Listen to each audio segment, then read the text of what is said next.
Les habla el doctor Juan Bosco Cuadra García. El tema del día de hoy lo hemos titulado La razón contra la coyuntura actual, segunda parte. El oportunismo y los políticos. El día de hoy hablaremos sobre los siguientes tópicos: la razón por un lado y el poder por el otro.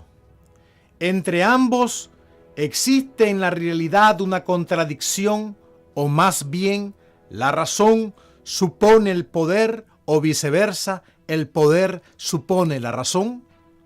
O también esta otra: ¿cuándo el poder está contra la razón y cuándo la razón está contra el poder? Me parece que esta última pregunta es la que viene más al caso. ¿Cuándo la razón está contra el poder? Se cuenta que en una ocasión Diógenes Laercio, filósofo cínico griego, se enfrentó cara a cara con el emperador y conquistador Darío. Cualquiera de nosotros podría pensar que este filósofo griego, enfrente del poderoso Darío, le pediría algo muy concreto y específico, como por ejemplo que fuera justo, honrado, racional, piadoso, etc. Pero no fue así el resultado de este encuentro. Darío le increpó y a la vez le preguntó qué era lo que él quería. El poder, pregunta la razón. ¿Qué puedo hacer por ti? La contestación de Diógenes Laercio fue muy digna de su persona y de su vocación como filósofo. Le dijo: por favor, apártate de enfrente de mí, porque me estás tapando el sol. Una contestación como esta dejó totalmente atónito al gran conquistador. En otras palabras, lo desarmó de pies a cabeza. Nunca se imaginó que el hombre desnudo del tonel le iba a pedir, después de su solicitud, un favor tan pequeño y a la vez tan despectivo con respecto al poder que éste sustentaba. Es que la sencillez del filósofo parece más poderosa que la arrogancia de un emperador. El mito del poder por el poder pareciera que aquí se evidenciara. Muchas personas creen y han creído a lo largo de la historia que el poder es un fin en sí mismo, algo así como una panacea o fórmula mágica para solucionar todos los problemas, ya sean de ambición personal o de bien social, como los famosos llamados quijotismos. Hace algunos años estaba escuchando en la televisión también una entrevista que le estaban haciendo al poeta, cantante y trovador Facundo Cabral. El poeta contaba lo siguiente, en sus palabras: en una ocasión, el presidente de la Argentina, Carlos Menem, llegó a una fiesta en la casa de mi madre. Mi madre, decía, era una mujer muy inteligente y sabia. El presidente Menem saludó a todos, pero quiso ser muy especial con su madre. Se acercó a ella y se le puso a la orden para cualquier cosa que ella quisiera. Mi madre, decía Facundo Cabral, solamente le dijo: déjeme en paz y no me moleste. En otras palabras, la madre de Facundo Cabral se comportó igual que Diógenes Laercio con el conquistador Darío.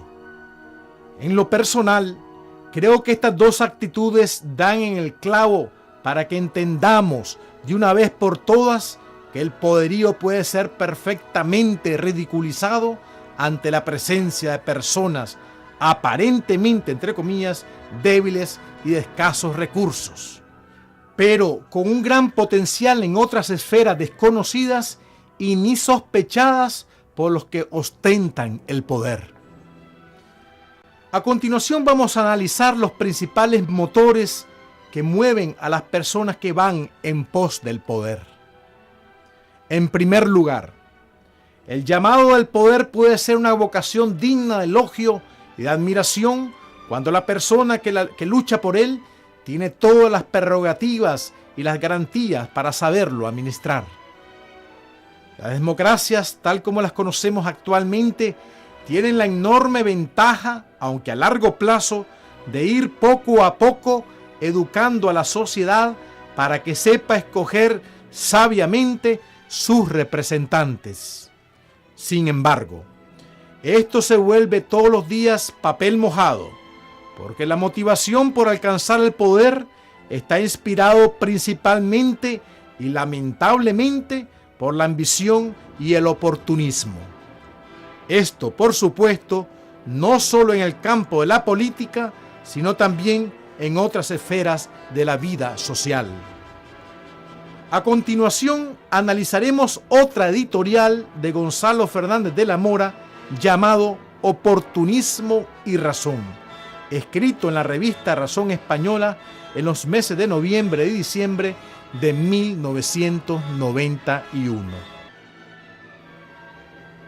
Decía de la Mora: el oportunismo tan presente en algunos grupos actuales no es una explicación acerca de la realidad, sino un modo de conducirse que consiste en ignorar los principios éticos. Es una carencia y por tanto sus notas son negativas. La primera característica del oportunista es la inconsistencia. A lo largo del tiempo, sus actos no responden a una norma, no son mínimamente sistemáticos. Acusan una contradicción de criterios. Cambia su idea del bien y del mal según las circunstancias. Varía de concepción del mundo, de religión, de nacionalidad, de partido político, de amigos. Es una antinomia permanente.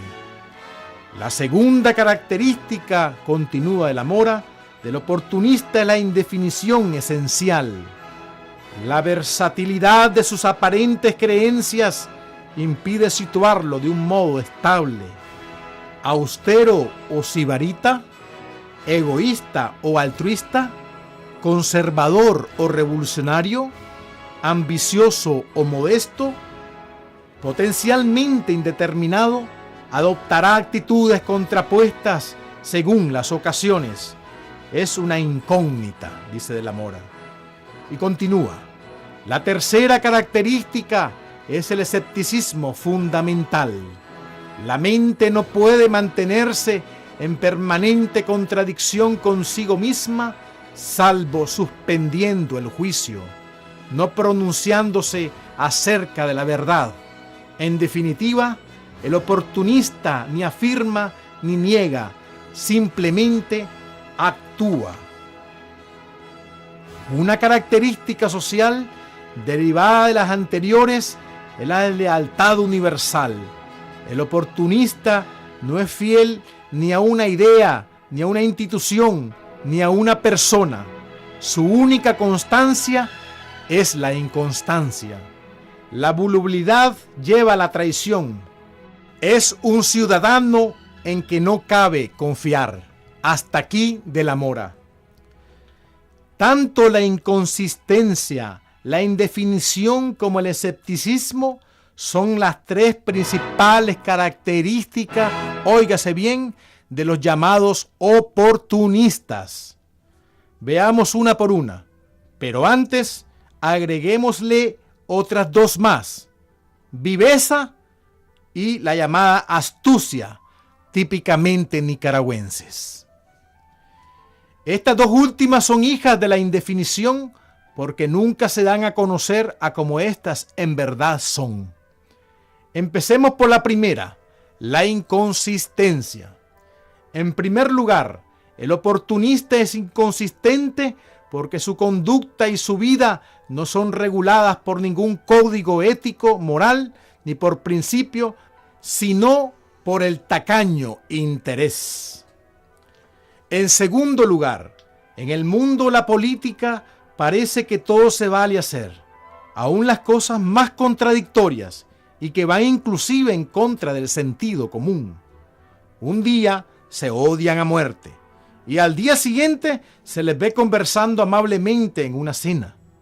Esto, por supuesto, muchos no lo entienden y hasta se escandalizan. Ellos simplemente te dirán: así es la política. Todos buscamos el bien común, pero poniendo en primer lugar el bien propio e individual. Este es el eslogan de los políticos en la práctica. Esto sería permitido si esos intereses no acapararan la mayoría de su tiempo, de sus ocupaciones. Como decía Maquiavelo, usar todos los medios al alcance para alcanzar el poder, mantenerlo, extenderlo y prolongarlo. Este también es otro eslogan que lo viven, lo practican y hasta lo predican entre sus coetáneos. La verdadera inconsistencia está más que todo en el fuero interior de la conciencia. Presupone una ausencia total de criterios y juicios de corte moral. Cuando la conciencia moral brilla por su ausencia en este fuero interior, el ser humano es capaz de todo. Nos basta con observar la conducta mancomunada de intereses personales y mezquinos de todos los políticos que hablan y predican en nombre de todos, como si estuvieran verdaderamente interesados por los problemas sociales del país. Quitémosle el poder y veréis lo que verdaderamente son. La democracia, precisamente, gracias a Dios, hace este milagro cada vez que hay un nuevo turno al bate por el poder de turno. Por otro lado, tenemos la indefinición. Es lo que propiamente define al oportunista. La persona indefinida se caracteriza principalmente por su falta de personalidad. Es una veleta que se mueve a como van los vientos de las circunstancias. Teme transparentarse a los demás tal como él o ella es. Finge en todo momento y en todo lugar. En lo más profundo de su ser se tiene vergüenza de sí mismo. Y lo que es peor, teme ser descubierto porque cree que será aborrecido por los demás. La indefinición es el caldo de cultivo de los complejos, tanto de superioridad como de inferioridad. La indefinición hace al político también, aunque ustedes no lo crean, sensible. Aunque aparenta tener una piel de cocodrilo ante las críticas destructivas y mordaces de sus contradictores, en la vida privada padece de sensibilidad, es decir, que fácilmente se resiente por cualquier denuestro o contrariedad afectiva. Es que muchas personas creen que en la arena política la definición puede ser un peligro para alcanzar los propios intereses, ya que las intenciones quedan al descubierto. Pero nada más falso que esta argumentación, que también se ha vuelto el pan nuestro de cada día, de nuestros profesionales de la causa pública. Que existe un juego en estas esferas, eso nadie lo puede poner en tela de juicio. Lo que sucede es que además de no saber jugar, creemos que quebrantar todo tipo de leyes, principios o códigos morales nos hará tomar ventaja sobre los demás. Y en esto están totalmente equivocados. En todo tipo de asociación o convivencia humana existen unas ciertas reglas que hay que respetar. El que no se define es aquel que se lo quiere dar de más vivo y astuto, resultando a la postre el más tarado y el más tonto.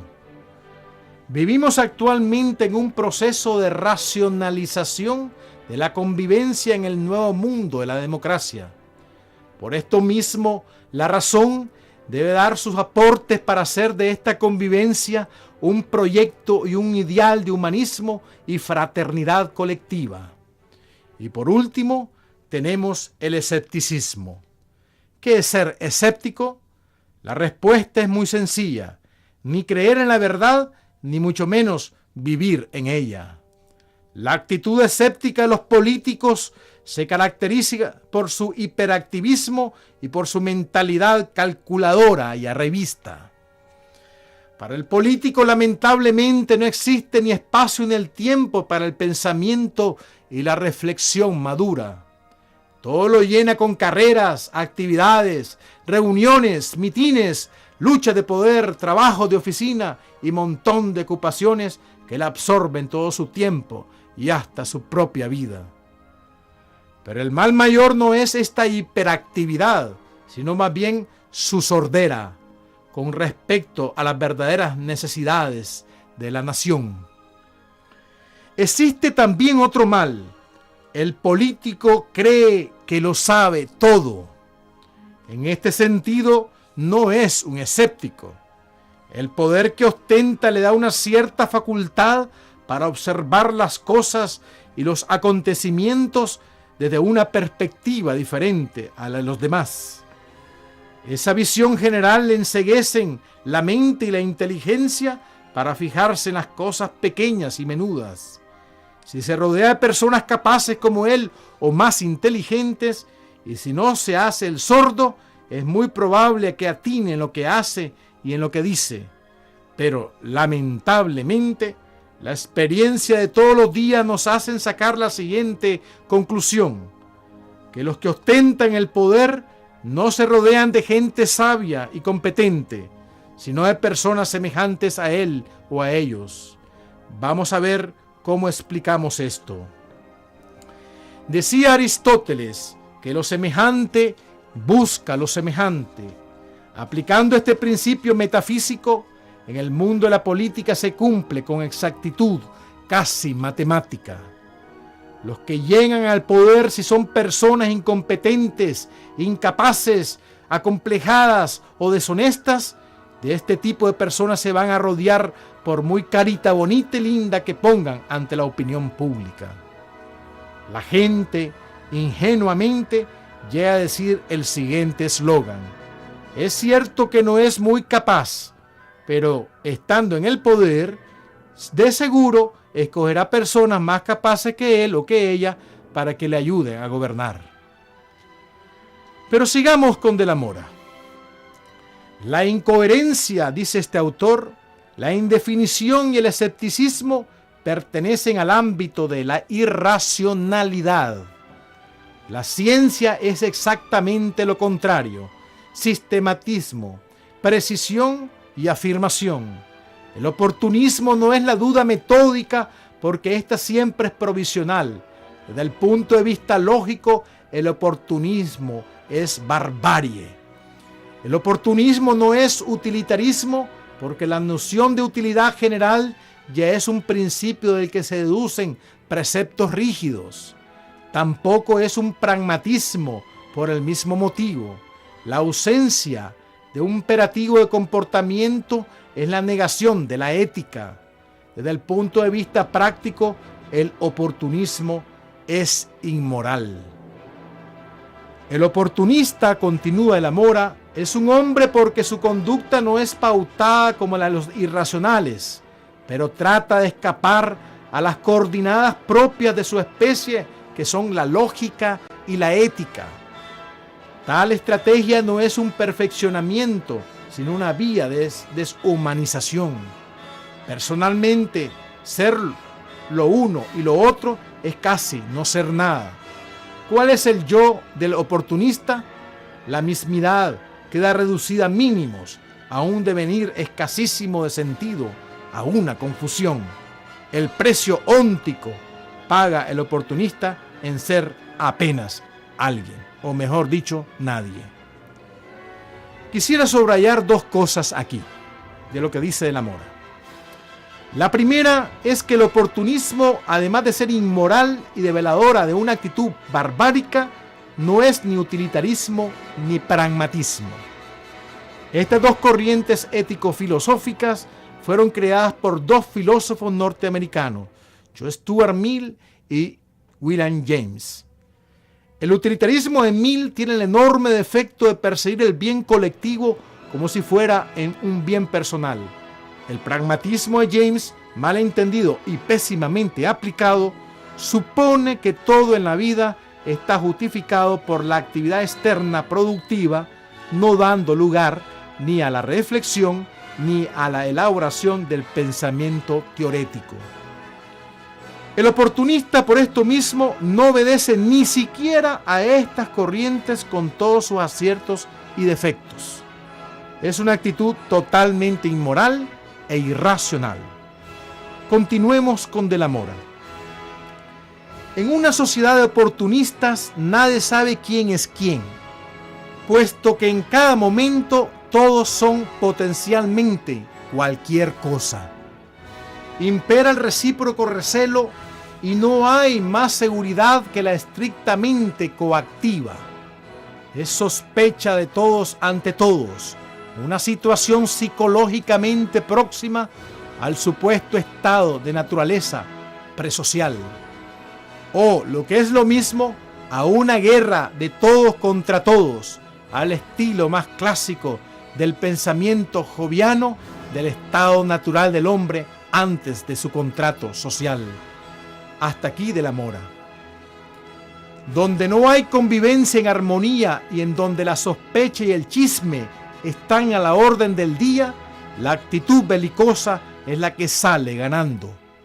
Se descuidan los deberes fundamentales de Estado y no queda otra ocupación que ver lo que hace el vecino para criticarlo. Hablan mal de él o ella, de sus labores para sacar el mejor partido en la contienda de todos los días.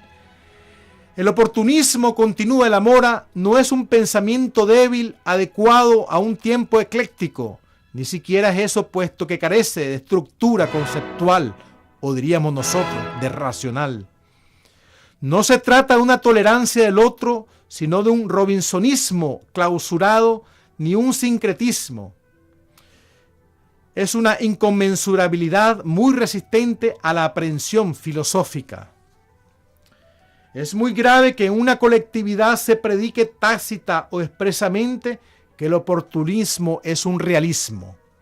Los hombres no sabríamos nada de la realidad si nos hubiéramos resistido a ser veraces y consecuentes, y la convivencia hubiera sido imposible si nos hubiéramos empeñado en ser voluntarios.